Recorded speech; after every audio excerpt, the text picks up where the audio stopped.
من المؤمنين. السلام عليكم ورحمة الله وبركاته.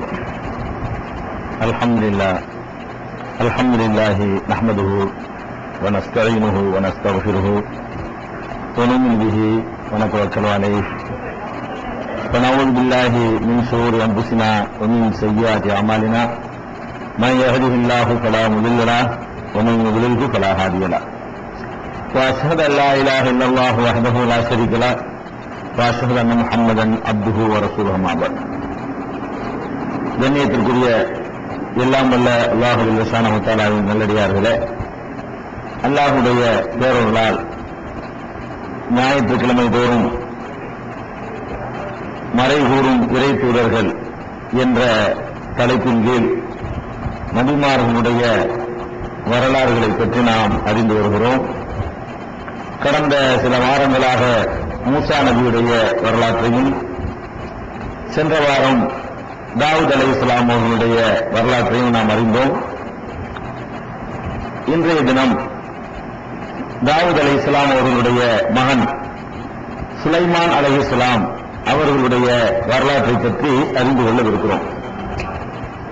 சுலைமான் நபி அவர்களுடைய வரலாறு ஏராளமான அற்புதங்கள் நிரம்பிய ஒரு வரலாறு.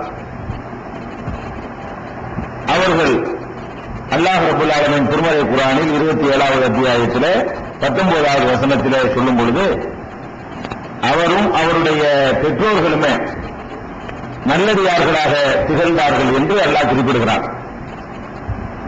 ரப்பி அவுஸிஅனி அன் அஷ்குர நிஅமத்தக அல்லதி அன்அம்த அலைய வ அலா வாலிதைய, எனக்கும் எனது பெற்றோர்கள் இருவருக்கும் நீ புரிந்த அருளுக்காக நன்றி செலுத்துகிற ஒரு வாய்ப்பை எங்களுக்கு தா என்று சுலைமான் அலைஹிஸ்ஸலாம் அவர்கள் இறைவனிடம் பிரார்த்தனை செய்ததாக இந்த வசனத்தில் அல்லாஹ் சொல்கிறான்.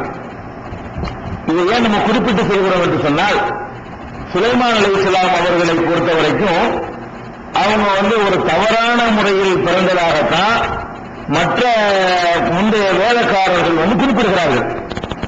அவங்களுடைய வேதங்கள்ல என்ன சொல்வார்கள் என்று கேட்டா, தாவூத் நபி அவர்கள்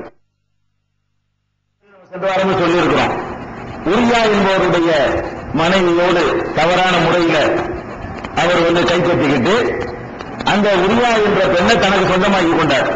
புருஷனை போருக்கு அனுப்பி அவனை கொல்ல விட்டு இவர் கைப்பற்றிக்கிட்டாரு என்று ஒரு கட்டுக்கதை இருக்கிறது. அந்த உரியாவுடைய வழித்தோன்றல் தான் சுலைமான் நபி என்று, அதாவது முறைய தாவூத் நபி மேலும் ஒரு களங்கம். இவர் யாருன்னு கேட்டா, இவருடைய தாயார் உரியான்னு சொல்லி அவங்க சொல்லி எழுதியிருக்கிறார்கள் முந்தைய வேலைக்காரர்கள். இஸ்லாம் அதை மறுக்கு. இஸ்லாம் என்ன சொல்றதுன்னு கேட்டா, தாவூத் நபி அவர்களும் சரி, அவங்களுடைய மனைவி சுலைமான் நபியுடைய தாயாரும் சரி நல்லடியார்களாக திகழ்ந்தார்கள். அதன் முறையாக மனம் முடிக்கப்பட்டு ஒரு தாய் தந்தைக்கு தான் சுலைமான் நபி பிறந்தார்கள் என்பதை நம்ம ஃபர்ஸ்ட் வழங்கிக் கொள்ளணும். சுலைமான் நபி மேல நிறைய அவர் மீது நிறைய களங்கம், நிறைய அவதூறுகள் சொல்லி வைத்திருக்கிறார்கள்.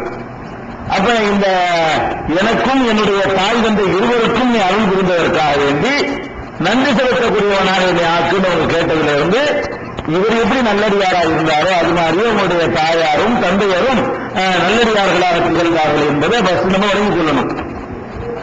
அடுத்தது சுலைமான் நபியை பற்றி அறிந்து கொள்ள வேண்டிய விஷயம் என்னன்னு கேட்டா, அவருக்கு கொடுக்கப்பட்ட அளப்பரிய அறிவு தாவூத் நபிக்கு கொடுக்கப்பட்ட மாதிரியே சுலைமான் நபி அவர்களுக்கு அளப்பரிய அறிவு கொடுக்கப்பட்டதாக திருமறை குர்ஆனும் சொல்கிறது. ஹதீசுகளில் நம்ம அதை பார்க்கிறோம். 21வது அத்தியாயம் 79வது வசனத்தில் அல்லாஹ் சொல்கிறான்,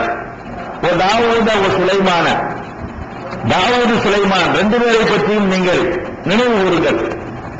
இது யஹ்குமான் ஃபில் ஹர்ஃபி, ஒரு பயிர் விஷயத்தில், பயிர்னா ஒரு விளைச்சல் நிலம் குறித்து ரெண்டு பேருமே தீர்ப்பளிக்கிறாங்க. அதாவது ஒரு பயிர் விளைச்சல் நிலம் இருக்கிறது, அதுல ஒரு ஆளுக்கு சொந்தமான நிலத்துல இன்னொரு ஆளுக்கு சொந்தமான ஆடுகள் போய் மேய்ந்துருது. ஒரு நிலம் ஒரு ஆளுக்கு சொந்தம், ஆடு இன்னொரு ஆளுக்கு சொந்தம். இன்னொரு ஆளுக்கு சொந்தமான ஆடு வேற ஒருத்தருடைய நிலத்தில் போய் மேய்ந்து விடுகிறது. மேய்ந்த உடனே அந்த வழக்கு வருது. அப்ப தாவூத் நபி அவர்கள் அதுக்கு ஒரு தீர்ப்பளிக்கிறாங்க. இந்த என்னுடைய இவருடைய ஆடு என் நிலத்தில் உள்ள பயிரெல்லாம் சாப்பிட்டுருச்சு, நெல்லெல்லாம் சாப்பிட்டு கோதுமை என்ன போட்டிருந்தாரோ அதை சாப்பிட்டு சொல்லி கம்ப்ளைண்ட் பண்றாங்க. அப்ப தாவூத் அலைஹிஸ்ஸலாம் அவர்கள் ஒரு தீர்ப்பு அளிக்கிறாங்க. அதுக்கு எதிராக சுலைமான் நபி வேற ஒரு தீர்ப்பு அளிக்கிறார். அதான் கரெக்டான தீர்ப்பு, நல்லா சொல்றான். தாவூத் நபி ஒரு தீர்ப்பு அளிக்கிறார்கள். ஆனால் தாவூத் நபி அளித்த தீர்ப்பை விட சுலைமான் நபிக்கு நாம் சரியான ஒரு விளக்கத்தை கொடுத்தோம். சுலைமானுக்கு நாம் ஒரு தெளிவான அந்த தீர்ப்பை நம்ம விளங்க வைத்தோம் அப்படின்னு அல்லாஹ் சொல்லிக்கிறார். தந்தையை மிஞ்சக்கூடிய அளவுக்கு அவர் அறிவு படைத்தவராக இருந்தார் என்று 21வது அத்தியாயம் 78, 79 வசனங்கள்ல பார்க்கிறோம். இதுக்கு சில கதைகளையும் இந்த என்ன வழக்கு எல்லாம் சொல்லல, ஆடு மேய்ஞ்சிருச்சுங்கிற அளவுதான் சொல்றான்னு இருக்கிற அந்த வழக்குக்கு என்ன ஜட்ஜ்மெண்ட் பண்ணாங்க, இவர் என்ன பண்ணாரு அவர் என்ன பண்ணாருன்னு இந்த செய்யல சொல்லப்படல. சில ஆளுக்கு அதுக்கு ஒரு கதையெல்லாம் சொல்லுவாங்க. என்ன சொல்லுவாங்கன்னு கேட்டா, இவர் சொன்னாங்க தாவூத் நபி யார் வீட்டு நிலத்துல இந்த ஆடு மேய்ஞ்சிச்சோ அந்த ஆடெல்லாம் நிலத்துக்காரருக்கு சொந்தம் பிடிச்சிட்டு போ.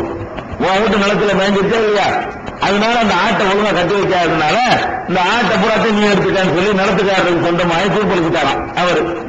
உடனே சுலைமான் நபி குறுக்கிட்டா சரியில்லை, அப்படி செய்யக்கூடாது. அதுக்கு என்ன செய்யணும்னு கேட்டா, அந்த ஆடு மேய்கிறதுக்கு முன்னாடி இந்த பயிர் எந்த அளவுக்கு இருந்துச்சோ அந்த அளவுக்கு வளர்த்து கொடுக்கிற வரைக்கும் இவங்க ஆடு இருக்கட்டும், அது பயன்பெற்றுக் கொள்ளட்டும். வளர்த்த பிறகு ஆட்டை திருப்பி கொடுத்தோங்க, இதுக்கு இது பெரிய தண்டனையா இருக்குது அப்படின்னு அவர் சொன்னாராம். இது அற்புதமான தீர்ப்பா இருக்கான்னு தாவூத் நபி ஏற்றுக்கிட்டாங்கன்னு சொல்லி வச்சிருக்காங்க. அவங்களா ஊக்கம் பண்ணி அது நமக்கு தேவையில்லை. ஏதோ 2 பேரும் தீர்ப்பு வழங்கி இருக்கிறாங்க. அது தாவூத் நபி தீர்ப்பை விட சுலைமான் நபியுடைய தீர்ப்பு கொஞ்சம் ஏற்று அதிகமான அறிவுபூர்வமானதாக நியாயமானதாக இருந்திருக்குது என்பதை மட்டும் தெரிஞ்சுக்கிட்டா போதும். இது கதை தான். அதே மாதிரி இந்த தாவூத் நபி தந்தையை விட சுலைமான் நபி அதிக அறிவு படைத்தவர்கள் என்பதற்கு நம்ம சென்ற வாரம் சொன்ன அந்த சம்பவம், இந்த குழந்தை மேட்டர் இருக்குல்ல, அதுல தாவூத் நபி சம்பந்தப்பட்டது. தகப்பனார் அளித்த தீர்ப்பை விட இவர் என்ன செய்யறாரு, ஓவர்டேக் பண்ணி குழந்தை அறுத்துருவோம்னு சொல்லி ஒரு டைலாக் விட்டு அது கடைசியில யாரு உண்மையான தாயிட்டு கண்டுபிடிச்சாருன்னு சொல்லி ஹதீஸ்ல பார்த்தோம். அதுவும் ஹதீஸ்ல நிரூபணம். அது நல்ல விவரமா இருந்திருக்காரு. தகப்பனாரை விட சுலைமான் நபி அவர்களுக்கு ரொம்ப அதிகமான அறிவாற்றல எல்லாம் வழங்கியிருந்தான் அப்படிங்கிறத இந்த வசனத்திலையும் தெரிஞ்சுக்கலாம். அந்த ஹதீஸ் தாவூத் நபிக்காக சென்ற வாரம் சொன்ன அந்த நபி மொழியிலிருந்தும் அறிந்து கொள்ளலாம். அதே மாதிரி 27வது அத்தியாயம் 15வது வசனத்துல வழக்கத ஆத்தைனா தாவூத சுலைமான இல்மா, தாவூதுக்கும் சுலைமானுக்கும் நாம் கல்வியை வழங்கியிருந்தோம். கால அல்ஹம்துலில்லாஹி அல்லதி ஃபல்லலனா அலா கஸீரின் மின் இபாதில் முஃமினீன், நம்பிக்கை கொண்ட அவனுடைய எத்தனையோ அதிகாரிகளை விட நம்மை சிறப்பித்திருக்கிற அல்லாஹ்வுக்கு எல்லா புகழும் என்று 2 பேரும் நன்றி செலுத்தினார்கள் அல்லாஹ் பாராட்டலாம். அப்ப சுலைமான் நபியை தெரிந்து கொள்ள வேண்டிய விஷயம் என்னன்னு கேட்டா, அவங்க ரொம்ப பயங்கரமான அறிவு கொடுக்கப்பட்டிருக்கார். நல்ல திறமையான சிந்தனை, அறிவாற்றல் இதெல்லாம் கொடுக்கப்பட்டவராக அல்லாஹ் அவங்களை சித்தரிக்கலாம். இது அவங்களுடைய வரலாற்றில் கிடைக்கக்கூடிய விஷயம். அடுத்த விஷயம் என்னன்னு கேட்டா, இந்த சுலைமான் நபி அவர்கள் மன்னரா இருக்கிறாங்க. அதுல இருந்தா வரலாறு நமக்கு கிடைக்குது. அவர் எந்த வருஷம் பிறந்தாரு, சின்ன பிள்ளைகள் என்ன செஞ்சாரு, இளைஞராக என்ன செஞ்சாரு, அது மாதிரி எல்லாம் ஒண்ணுமே கிடைக்கல. இந்த 2 சம்பவம் கிடைக்குது. தகப்பனார ஓவர்டேக் பண்ணாருன்னு சொல்லி 2 நிகழ்ச்சி கிடைக்கவே தவிர, அதை தவிர சுலைமான் நபியை பத்தி அவர் மன்னர் ஆவதற்கு முந்தின செய்தி எதுவுமே சொல்லப்படல. ஆனா திடீர்னு எல்லாம் என்ன சொல்றான்னு கேட்டா, வரிச சுலைமானு தாவூத், சுலைமான் நபி அவர்கள்